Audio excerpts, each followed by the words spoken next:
ডুবে গেছে, 15 কিলোমিটার ভাঙা রাস্তা জুড়ে আসতে হয়েছে।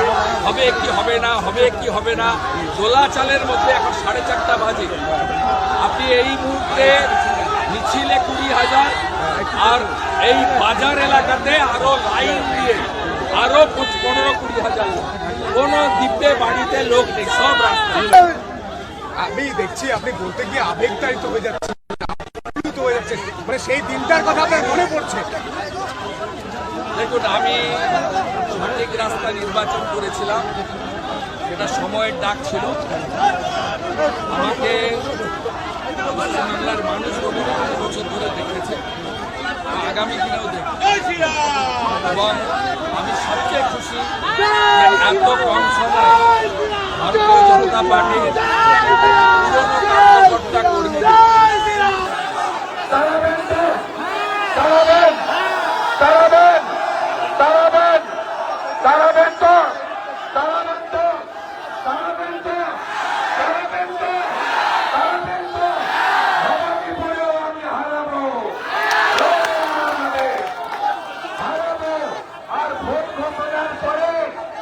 এখানকার আইসির নাম কি?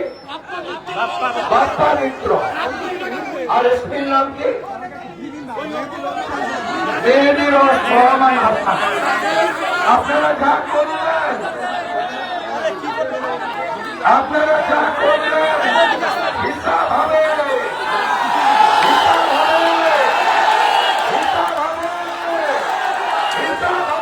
মালিককে হারিয়েছি আমি, শুভেন্দু অধিকারী বলে গেলাম আপনাদের কাছে। বাংলাদেশের ছবি দেখেছেন, টিপু দাসকে হিন্দু বলে উড়িয়েছে, দেখেছেন ছবি, দেখেছেন?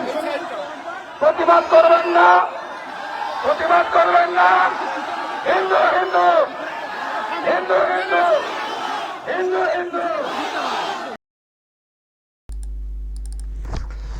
দর্শক দেখছেন, আজকে হিঙ্গলগঞ্জে এই প্রোগ্রাম ছিল শুভেন্দু অধিকারীর। ওনাকে ঘিরে একটা বিরাট উচ্ছ্বাস ছিল এবং প্রচুর লোকজনের একটা সমাগম ঘটেছিল, মিছিল হয়েছে, বক্তব্য রেখেছেন।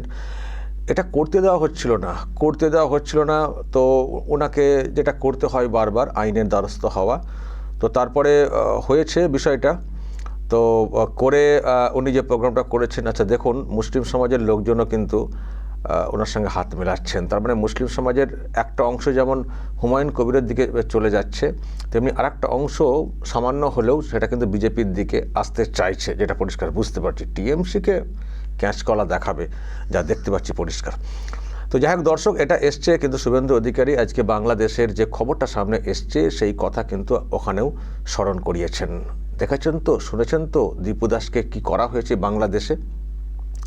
শুভেন্দু অধিকারী কিন্তু আজকে এখানে প্রোগ্রামে গিয়ে পরিষ্কার উনি কিন্তু স্মরণ করিয়েছেন ওখানে, বা মানে মনে করাচ্ছেন। মিডিয়াতে তো খবর চলে এসছে, আপনারা দেখেছেন, এইসব নিয়ে তো অনেক হচ্ছে, তো ওখানেও বলেছেন। এবং হিন্দু হিন্দু ভাই ভাই, মুসলিম সমাজের কিছু মানুষ হয়তো এসছেন এগিয়ে, কিন্তু ওনাদের দলের জয়ের ক্ষেত্রে মানে হিন্দুদেরকে ঐক্যবদ্ধ হতে হবে, সেই ডাকটা উনি অনেক আগে থেকে দিয়ে আসছেন।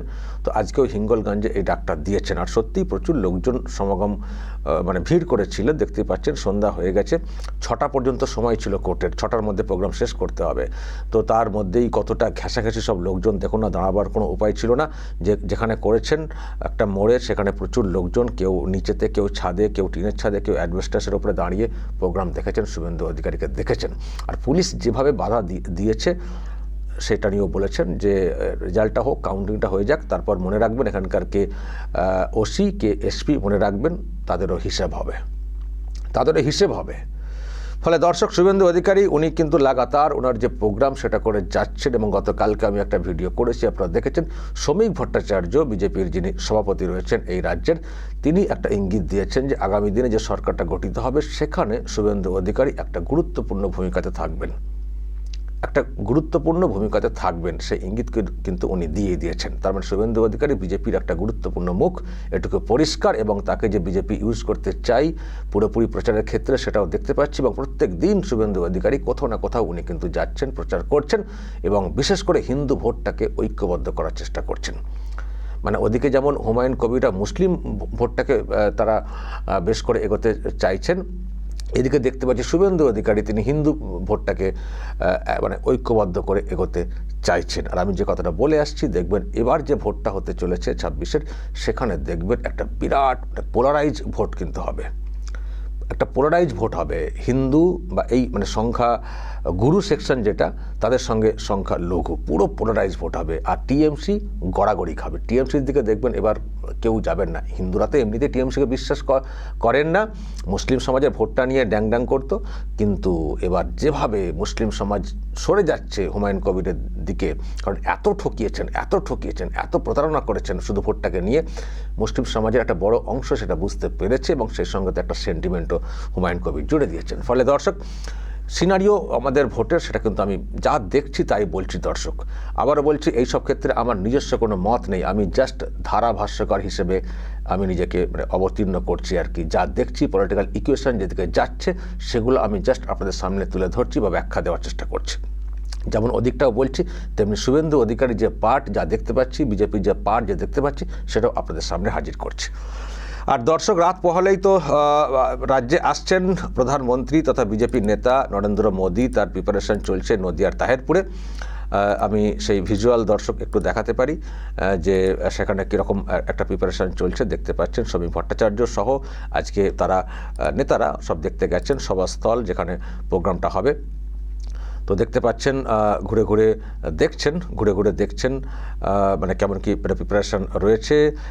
মানে প্রধানমন্ত্রী আসছেন, অনেকগুলো দিন পর আসছেন, মাঝখানে কিছুটা সময় গেছে, এসে নিশ্চয়ই এই বাংলাতে বর্তমান যে সিচুয়েশন সেসব নিয়ে কথা বলবেন এবং কিছু মানে শিলান্যাস উদ্বোধনের ব্যাপারও রয়েছে, সেটাও আমরা জানতে পারবো। তবে আমি দেখছিলাম একটা পোস্ট প্রধানমন্ত্রী অলরেডি করে দিয়েছেন যে উনি আসছেন, অধীর আগ্রহে রয়েছেন, বাংলাতে উনি মানে প্রোগ্রাম করবেন এবং মানে কিছু প্রোগ্রাম রয়েছে এবং এখানে কথা বলবেন।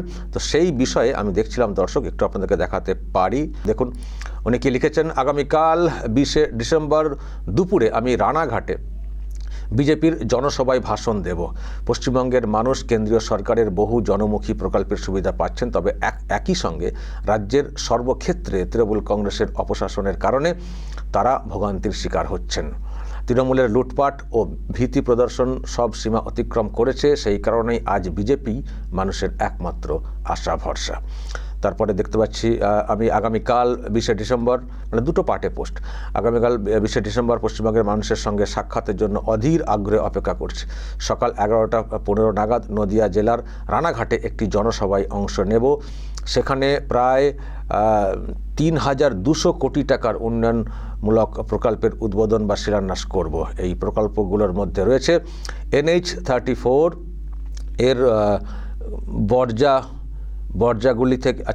এর বর্জাগুলি থেকে কৃষ্ণনগর পর্যন্ত 66.7 কিমি দীর্ঘ 4 লেনের রাস্তার উদ্বোধন, আর NH-34 বারাসাত থেকে বর্জাগুলি পর্যন্ত অংশের রাস্তার 4 লেনে উন্নীত করার প্রকল্পের শিলান্যাস। এই প্রকল্প কলকাতা ও শিলিগুড়ির মধ্যে যোগাযোগ ব্যবস্থাকে আরও উন্নত করবে। তো উনি অধীর আগ্রহে রয়েছেন, আগামীকাল আসবেন, নিশ্চয়ই বাংলাতেও কিছু শব্দ বাক্য উচ্চারণ করবেন যেটা হয়ে থাকে। আবার দেখা যাক সেগুলো শুনে এখানে শাসক বা দিদিমণি কতটা তেলে বেগুনে জ্বলেন। তো যাই হোক দর্শক, ভোট যেহেতু এগিয়ে আসছে, নানান সব প্রিপারেশন আমরা দেখতে পাচ্ছি, খুব বেশি সময় নেই, ডিসেম্বর চলছে। ভোটের যে দামামা যদি বলি আর কি, সেটা বেজেই গেছে। এখন কোন দিকে বিষয়টা যাচ্ছে, রেজাল্ট কি হবে, সেটার দিকে আমরা সবাই কৌতূহল নিয়ে তাকিয়ে রয়েছি। আমরা এটাই চাই, টিএমসি হটাও, এই সরকার থেকে, এই শাসকের থেকে বাংলাকে মুক্ত করতেই হবে। এখন সেটা কিভাবে হবে, কোন পথে হবে, সেটা এখন দেখার। দর্শক বলবেন যদি আপনাদের এই নিয়ে আরও কিছু বলার থাকে, শুভেন্দুর মিছিল, তাকে ঘিরে উচ্ছ্বাস, তার বক্তব্য এবং প্রধানমন্ত্রী আসছেন, সব মিলিয়ে যদি আপনাদের কিছু বলার থাকে অবশ্যই বলবেন কমেন্ট বক্সে। নজর রাখবেন আরামবাগ টিভিতে।